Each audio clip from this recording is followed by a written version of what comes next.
कर्मचारी मुर्दाबाद मुर्दाबाद मुर्दाबाद परिवहन मंत्री मुर्दाबाद मुर्दाबाद मुर्दाबाद कर्मचारी एकता जिंदाबाद जिंदाबाद जिंदाबाद हमारा भाईचारा मुर्दाबाद मुर्दाबाद मुर्दाबाद मुख्यमंत्री मुर्दाबाद मुर्दाबाद मुर्दाबाद प्रधानमंत्री मुर्दाबाद मुर्दाबाद मुर्दाबाद खट्टर पट्टर मुर्दाबाद चलन की टक्कर में खट्टर सरकार मुर्दाबाद मुर्दाबाद मुर्दाबाद मुर्दाबाद खट्टर तहरीक खुदेगी आज नहीं तो कल खुदेगी इकराम जिंदाबाद जिंदाबाद जिंदाबाद कर्मचारी एकता जिंदाबाद जिंदाबाद जिंदाबाद मुर्दाबाद जिंदाबाद हमारी मांगे जिंदाबाद जिंदाबाद जिंदाबाद हमारे नेता के बड़े हम तुम्हारे साथ हैं। बाहर आ जाएंगे जी क्या कहो थे आप? ये कह रहा था कि वो जो किलोमीटर का जिक्र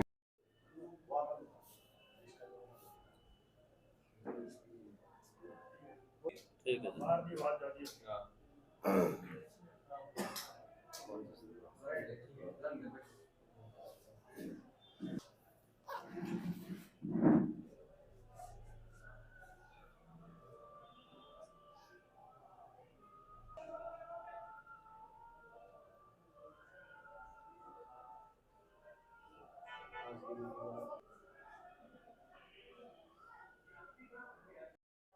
सर ओपीएस की मांग को लेकर लगातार जो है कर्मचारी संघर्ष पर है। कल मुख्यमंत्री का पंचकुला में घेराव का ऐलान भी किया है और भी अन्य मांगे हैं, क्या कहना है? आज स्टेट लेवल की मीटिंग की है द्वारा। बिल्कुल, आज स्टेट लेवल की मीटिंग इसी मुद्दे पर बुलाई गई है कि जो कल मुख्यमंत्री आवास का घेराव है उसमें हरियाणा रोडवेज के कर्मचारी काफ़ी संख्या में पहुंचेंगे और उसी की हमने रणनीति बनाने के लिए आज हमारी स्टेट की मीटिंग बुलाई है और ज़्यादा से ज़्यादा संख्या में कर्मचारी वहाँ पहुँचेंगे। उसके अलावा हमारी विभागीय मांगे हैं जिसका 30 सूत्री मांग पत्र सरकार के पास गया हुआ है, लेकिन सरकार कोई मांग पत्र पर बातचीत नहीं करना चाहती और जिसको लेके आंदोलनरत है हरियाणा रोडवेज का साझा मोर्चा, जिसमें 14 तारीख को एक दिन का सांकेतिक धरना हुआ। उसके बाद अब आने वाले 12 मार्च को फरीदाबाद में परिवहन मंत्री का घेराव किया जाएगा। और क्या क्या मांगे? और उसके अलावा मांगे बहुत हैं, जिस तरह से जो हमारे अवकाश काटे गए हैं कर्मचारियों के उनको पुराने पैटर्न पर लागू किया जाए, चालक परिचालक व क्लर्क का पे ग्रेड बढ़ाया जाए और इनकी क्लर्कों की प्रमोशन जो लगभग 5-6 साल से कोई लिस्ट नहीं निकली है और ड्यू पड़ी है, प्रमोशन की जाए। उसके अलावा सभी कर्मचारियों को जोखिम भत्ता और चालक को हैवी चालक का स्पेशल ग्रेड दिया जाए।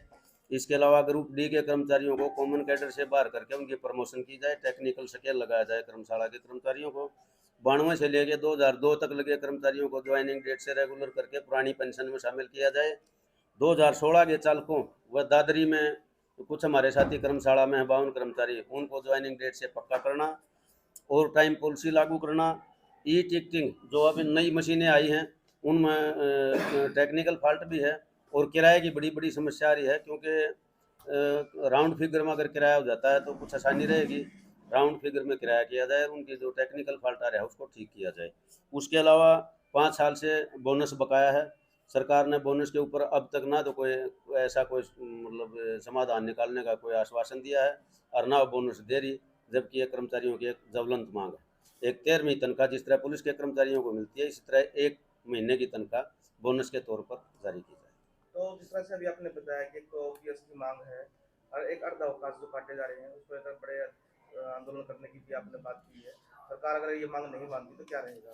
ये सरकार मांग नहीं मानती तो हम जो मंत्री जी का घेराव है 12 मार्च का, उसके बाद तुरंत साझा मोर्चा की मीटिंग बुला कर आगे के आंदोलन के लिए कोई घोषणा करेंगे। उसमें हड़ताल भी हो सकती है, कोई और भी बड़ा आंदोलन हो सकता है, जो साझा मोर्चा की मीटिंग बुला के उसमें निर्णय लिया जाएगा। तो कई बार हड़ताल भी कर ली, रोड जाम भी कर दिया, 2-2 घंटे का सांकेतिक धरना भी दिया जा चुका है, लेकिन उसके बावजूद भी सरकार नहीं मान रही इसी बातों को। देखियो, अब सरकार को हम तो धरना प्रदर्शन आंदोलन के जरिए ही मना सकते हैं और तो कोई जरिया होता नहीं सरकार का। सरकार ने कर्मचारी के दबाव में आके मानना भी पड़ेगा और ये मांगे लागू भी करनी पड़ेंगी। ऐसा पहले हो चुका, किसानों का धरना कितने दिन चला और सरकार कह रही थी, प्रधानमंत्री जी कह रहे थे तो वापस ही नहीं होता। और प्रधानमंत्री जी सामने आए और उन्होंने वो तीनों कानून भी वापस लिए, आज आपके सामने है। इसी तरह मुख्यमंत्री जी भी एक दिन आएंगे, पुरानी पेंशन भी देंगे और जो कर्मचारियों की मांगे हैं वो भी लागू करेंगे, क्योंकि ये कोई वैसे ऐसी वैसी मांगे नहीं, ये कर्मचारियों का हक है। जो ड्यूटी करते हैं कर्मचारी, ईमानदारी से सरकार का सहयोग कर रहे हैं, जनता की सेवा कर रहे हैं, तो उनका भी ये हक है। इन मांगों को लागू सरकार ने करना पड़ेगा। इसके लिए हमने जितना मर्जी लंबा संघर्ष करना पड़े हम करेंगे। परिवहन विभाग में लगातार बसों का बेड़ा घटता जा रहा है, तो आप लोग क्या सोचते हैं? इसके बारे में हमारी मांग है, वह जिस टाइम 1990-91 में प्रदेश की जनता लगभग 1.5 करोड़ के आसपास थी, परिवहन बेड़े में बसें 4,000 के आसपास थी। लेकिन आज प्रदेश की जनता 3 करोड़ के आसपास है और बसें 2200-2300 रहेगी। इसका हम लगातार मांग कर रहे हैं। भाई 10,000 बसें विभाग में शामिल की जाए, पक्की भर्ती की जाए, जिससे लोगों को रोजगार मिले, जनता को सुविधा मिले और बेड़े में बसें बढ़े। तो इसके लिए हमारी मांग है, बड़ा हर प्लेटफार्म पर हम अपनी मांग उठाते हैं। आज की जो मीटिंग थी, ये राज्य स्तरीय मीटिंग थी, तो इसमें क्या मुद्दा था? इसमें हमारा मेन मुद्दा यही था, जो पुरानी पेंशन है, कल मुख्यमंत्री का घेराव, उसकी तैयारी करना। आगे हमारा त्रिवार्षिक चुनाव होना है संगठन का, उसकी रणनीति बनाना, और जो हमारा मांग पत्र गया हुआ है आगे परिवहन मंत्री का घेराव करना है, उसकी रणनीति बनाना। क्या आपके जो घेराव है, मुख्यमंत्री का जो घेराव होगा, उसमें राज्य स्तरीय दूसरे संगठन भी आपके साथ हैं? बिल्कुल, पूरा साझा मोर्चा है। साझा मोर्चा के अंदर 10 यूनियन हरियाणा रोडवेज के अंदर जो काम कर रही है, सभी यूनियन पूरी ईमानदारी के साथ साझा मोर्चा के प्लेटफार्म पे हमने बड़े सफल आंदोलन किए हैं। पीछे 14 तारीख का पूरे हरियाणा के अंदर एक सफल धरना हुआ, और अब आगे 12 मार्च को परिवहन मंत्री का घेराव है, और जरूरत पड़ी तो आगे जो भी आंदोलन की घोषणा होगी वो साझा मोर्चा के प्लेटफार्म पर होगी। ई टिकटिंग का और बड़ा मामला चल रहा है। ई टिकटिंग में काफी परेशानी आ रही है लोगों को, खुले पैसे देने में भी एक मान लो खुला वो भी नहीं है, 20 रुपये है, 19 रुपये है, कितना है उसका मापदंड नहीं पूरा आ रहा है। बिल्कुल, ये एक बड़ी मोटी समस्या है, और हमने पीछे 11 तारीख को एसीएस साहब के साथ मीटिंग थी, उस दिन भी ये मुद्दा रखा था, और उन्होंने ये मानना था कि भाई ये इसमें टेक्निकल फॉल्ट आ रहा है, किराया राउंड फिगर में नहीं उठा रही मशीन, और 1 रुपया 2 रुपया जो राउंड फिगर से ऊपर नीचे है तो वो मशीन उठा नहीं रही, वो परिचालक ने अपनी जेब से भरना पड़ रहा है।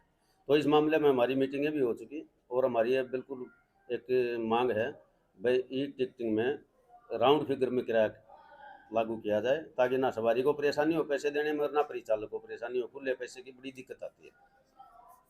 जो प्राइवेट बस संचालक हैं, वो काफ़ी सवारियों के साथ दादागिरी करते हैं, और बुजुर्गों के जो पास मान्य होते हैं या छूट होती है उसको नहीं मानते हैं, तो उसका असर आपके परिवहन जो आपकी उसका एक बहुत नेगेटिव असर हरियाणा रोडवेज के ऊपर। आज रोड बदनामी किसकी होती है? परिवहन विभाग एक इतना प्रतिष्ठित विभाग है, कई बार एशिया में फर्स्ट आ चुका, शील्ड ले आ चुके, लेकिन ये जो जिस टाइम से इसका निजीकरण होना शुरू हुआ, प्राइवेट बसें बीच में घुसी, उसी दौर से बदनामी भी शुरू होगी।